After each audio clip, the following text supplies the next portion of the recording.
Le pic-et-pêche est le plus commun de nos pics. C'est une espèce qui est forestière au départ, mais qui fréquente volontiers les parcs et les jardins arborés. Cet oiseau a un plumage absolument magnifique, blanc, noir et rouge. Le pic évolue toute sa vie dans les arbres et il est vraiment profilé pour cette vie arboricole. Il a un bec long et puissant pour tambouriner.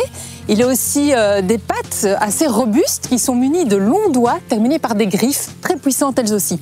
2 sur le haut, 2 vers le bas. Ça lui permet de s'accrocher au tronc et de se déplacer facilement. Et sa queue lui sert d'appui. C'est un véritable acrobate et il n'est pas rare de le voir se déplacer la tête en bas.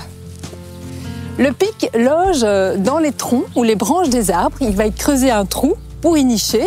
Et ce qui est assez surprenant, c'est qu'il va l'utiliser une seule fois.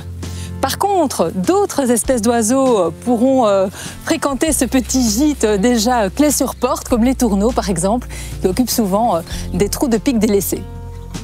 Certains surnomment d'ailleurs le pic-et-pêche agent immobilier de la nature. Cet oiseau se nourrit essentiellement d'insectes et de larves d'insectes du bois qu'il va extirper avec sa langue collante après avoir brisé l'écorce avec son bec bien pointu.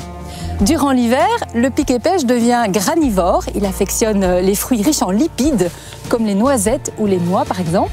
Et ce qui est assez drôle, c'est que pour ouvrir les noix, il va les coincer dans la fissure d'un arbre. Ici dans le cerisier, il y a ce qu'on appelle une forge.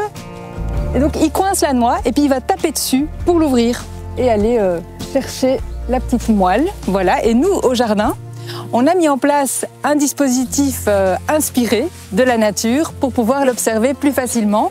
On place des troncs d'arbres morts dans lesquels on fait des petits trous et on va y coincer aussi les noix. Et ça nous permet de voir l'oiseau de bien plus près. C'est un spectacle magnifique. On peut aussi accueillir le pic-et-pêche en installant un nichoir adapté. On en a mis un sous notre tilleul. On espère vraiment un jour y voir une nichée.